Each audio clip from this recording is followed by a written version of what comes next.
So now let's go back to page 67. And again, we're not trying to psychoanalyze ourselves. I just expound the facts. I accepted the facts as I looked at the facts, and I could see where I'd come from. It said, notice that the word fear is bracketed alongside the difficulties with Mr. Brown, Miss Jones, the employer, and the wife, 6 times along that column. This short word somehow touches about every aspect of our lives. It was an evil and corroding thread. The fabric of our existence was shot through with it. It set in motion trains of circumstances which brought us misfortune we felt we didn't deserve. You know, you do the crime, you do the time. That's the way that is. But we did not we ourselves set the ball rolling. See, I did that myself to me because I didn't know any better. Sometimes we think that fear ought to be classed with stealing. It seems to cause more trouble. Now, we reviewed our fears thoroughly. We put them on paper, even though we had no resentment in connection with them. We asked ourselves why we had them. Here it is for me. Wasn't it because that self-reliance failed? Self-reliance was good as far as it went, but didn't go far enough. Some of us once had great self-confidence, but it didn't fully solve the fear problem or any other. When it made us cocky, it was worse. So what we're going to do here this morning is basically, it's about the same thing that we did with resentments. We have a little list here. It's a review of our fears. And we're simply going to look at our fears, where they come from, the ideas, emotions, and attitudes behind them, and what we're fearful of, and we're going to write them down in these columns, just like we did with resentments. And it won't take very long to do this. In the first column, it says, who or what did I fear? I list people, institutions, and principles whom I fear. And again, in column 1, I simply write down the people, the institutions, and the principles that I feared, leaving a little space from top to bottom, one column at a time. And we list those. Now, we men tend to say, well, we don't have much fear. We're tough. We're macho. Now, we're not talking about physical fear anyhow. We're talking about all these fears that run through the mind from time to time. And I think if we carefully look at them, we'll find that we all have fears connected certainly with our marriages. We have fears connected with our children. We have fears connected with our jobs. We have fears connected with the Internal Revenue Service. We have fears connected with the police department. We have fears connected with the federal government. We have fears connected with the church. We could just go on and on and on and name literally thousands of fears that people have. Now, I'm not going to attempt to psychoanalyze myself. I'm not going to say, that these fears are things that come from things way back in my early childhood, like mother setting me sideways on the potty when I'm 2 years old or something. But some fear we're supposed to have anyhow. It's just like resentments. Fear can be used for a worthwhile purpose if they're used right. Mainly what we're looking at are these fears in our head that just continually kind of control us and rule us and dominate us. We've made a decision to let God direct our thinking. And if we have that many fears, then God can't, the fears do. And I found out the same thing here with these fears that I did with resentments. I didn't think I had very many fears. Instead, I started putting them on a piece of paper. You can only see one at a time in your head. But as I began to fill out sheet after sheet after sheet, I began to realize how much fear really does control me, rule me, and dominate me. So I did the same thing that I did with resentments, started top to bottom, listed each fear, leaving a little space between each one of them. And it's amazing when we see how much fear we really do have. We'll never see it till we put it on a sheet of paper. Joe? See, for many years, I didn't think I had any fears at all. I thought I was a very, very brave attitude that I had. And after I filled out this first column, I could see that the fears was throughout my whole attitude and outlook on life. It permeated every part of my life. I was fearful of everything and everyone, and I did not know that. I didn't know that. So I simply go to the second column, and I write down beside each of these people or principles or institutions whom I'm fearful. What am I afraid of in conjunction with those people? Am I afraid am I afraid they're going to do something to me? Am I perhaps going to go to jail for some of the things that I did? Am I going to lose something of value? Am I going to lose face? Will it result in divorce? Will it destroy a personal relationship? I might lose my job. And we begin to look at these fears. We're going to find that nearly all of them are going to revolve around about one of two or three things anyhow. Nearly every fear I've ever had revolves around the fact that I'm either not going to get something that I really want, or I'm going to lose something I've already got, or I've done something to another human being I shouldn't have done, and I'm worried to death about what they're going to do whenever they catch me. Nearly all of them will center somewhere around those things. So we simply just put down the cause of the fear. And again, I'm not going to say, well, I'm afraid of the dark because mother set me on the potty sideways. Some fear I'm supposed to have. You betcha I'm a little bit afraid of the dark. Why? Well, I don't have headlights and I can't see at night, and that keeps me from getting hurt. It brings caution. I'm a little bit afraid of the heights. Why? Well, I don't have wings and I can't fly. Keeps me from getting hurt. But if those kind of fears should keep me from going outside after dark, if they should keep me from riding in an elevator or an airplane, then I better look at them very closely. They're beginning to really, really rule me and dominate me. Most of my fears, though, center around just basically 2 or 3 things. I'm afraid I'm going to lose what I got, not going to get what I want, or I've done something I shouldn't have, and I'm afraid what they're going to do when they catch me. Very simple process. Column 3.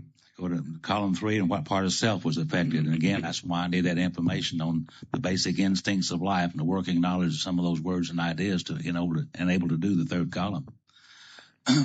If you don't have a God in your life and you're living without God and you don't need other people and you're living on your own will, then there's only one thing you can do, and that's to try to satisfy your basic instincts of life. And that's what I was doing. I was operating on my own. So what part of myself was affected?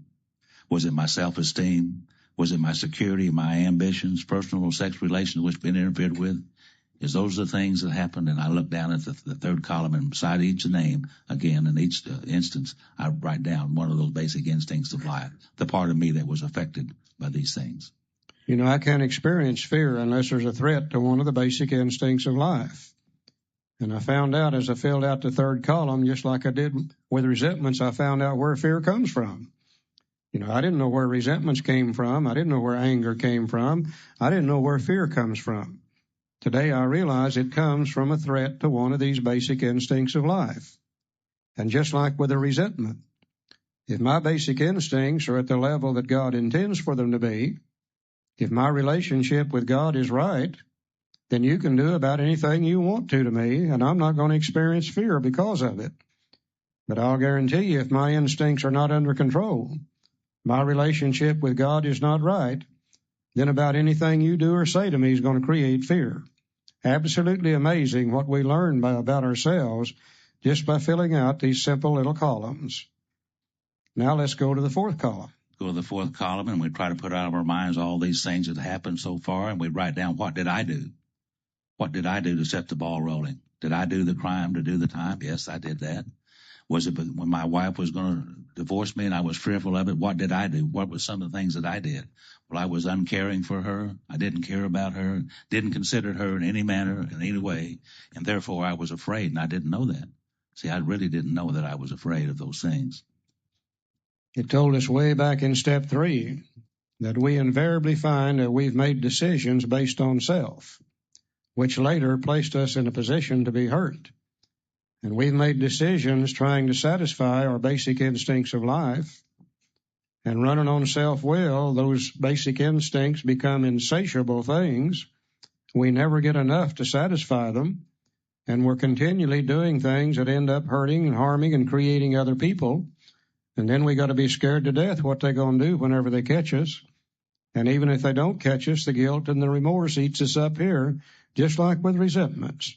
So we begin to look at the part we played, and we find that we did the same thing with fears that we did with resentments.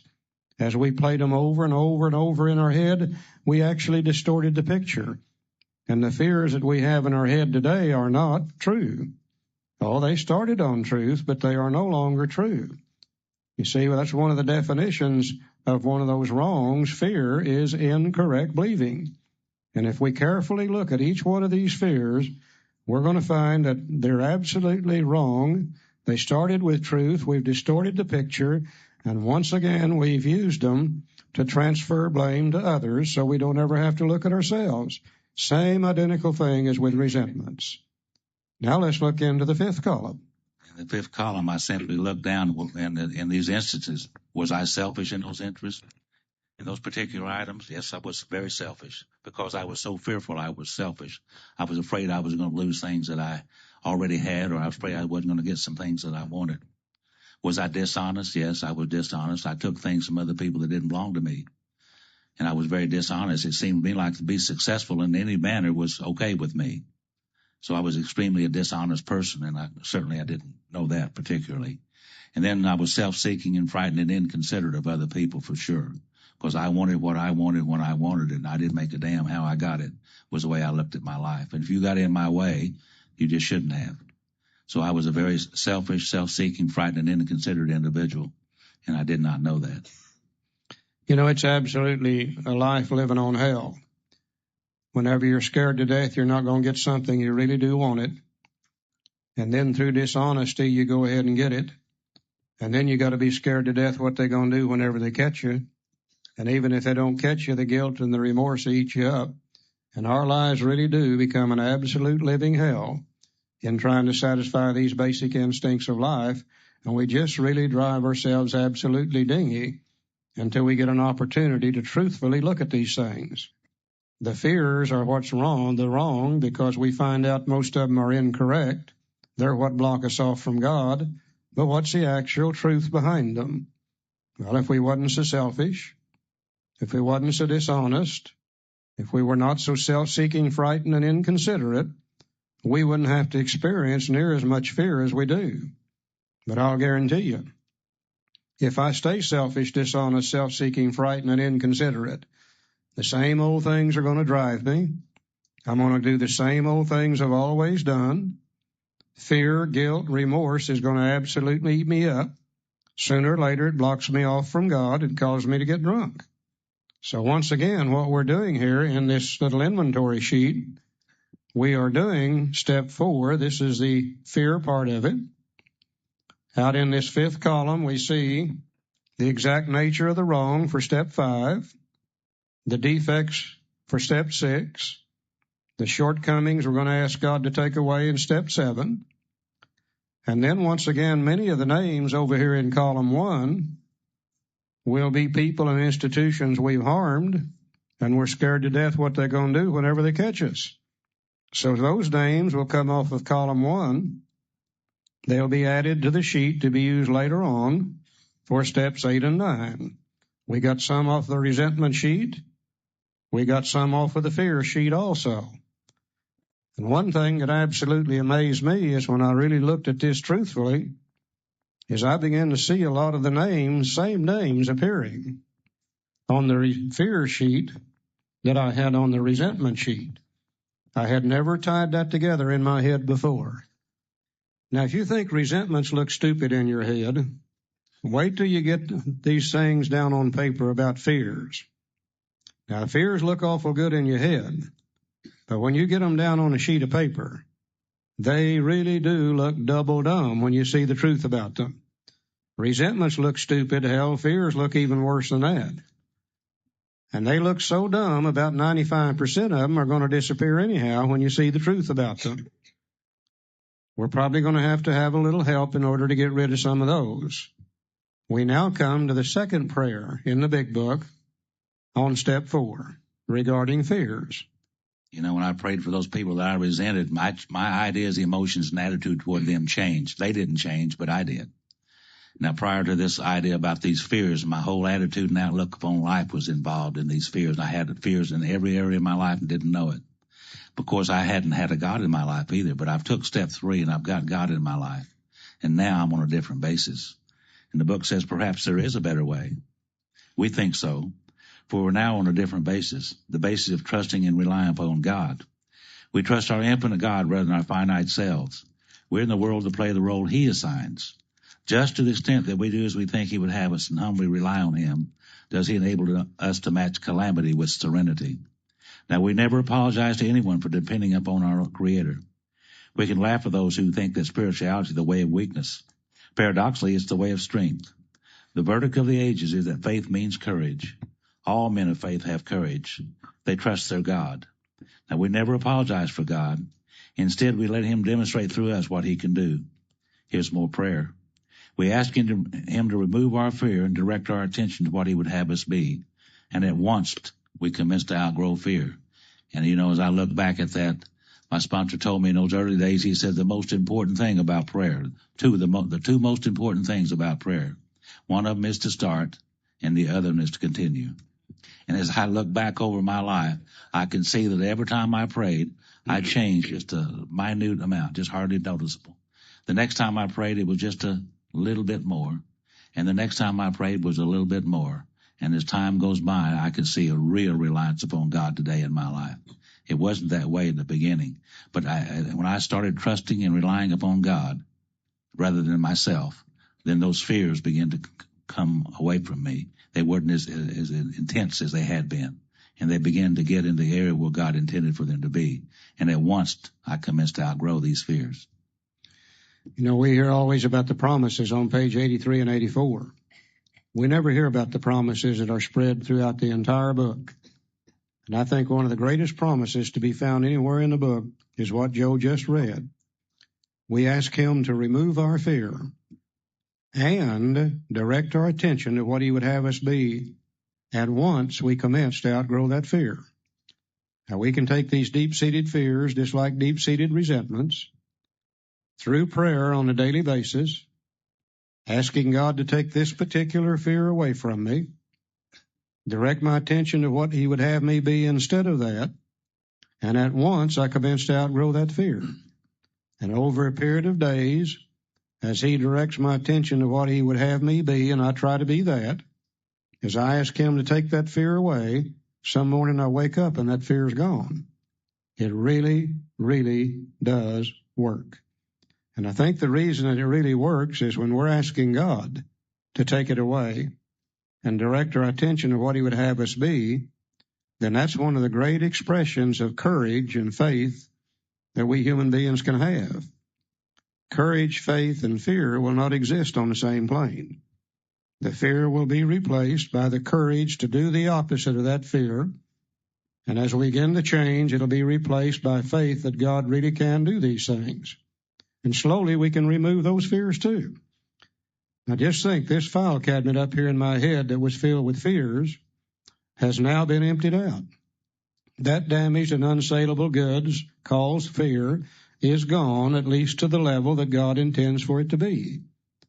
Once again, God's not going to allow another hole in my head. The fears, if they disappear, they got to be replaced with the opposite. And the opposite will be faith and courage, the opposite of the fear itself. I found out I didn't have to go to any other fellowships, read any other books to get faith and courage. If God dwells within me, that's always been a part of my makeup. I just never could use it before.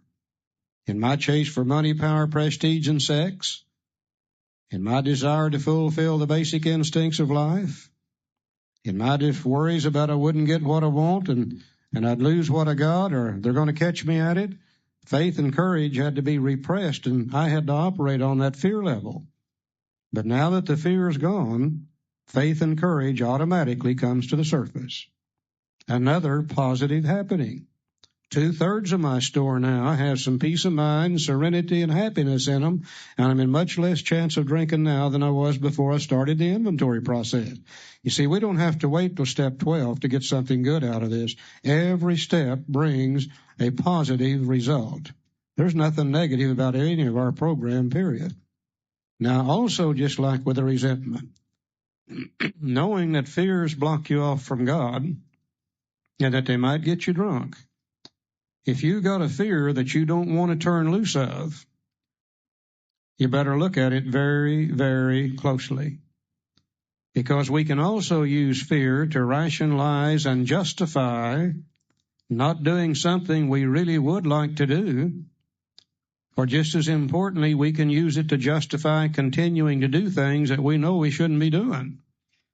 And if we've got one of those and we don't want to get rid of it, we better look at it very, very closely. Let me give you an example of how you can use fear to rationalize and justify. How many of you in here this morning, and please be truthful with me, how many of you would really like to go back to school and finish your education? Could I see your hand? Oh my God, about half of you at least. Now I'm going to ask you another question. How many of you really do intend to do that? Oh, about half of those hands went up this time. I wonder why. nothing in the world but fear. Fear that we won't measure up, fear of failure, fear of hard work, actually keeps us from doing things that we really would like to do.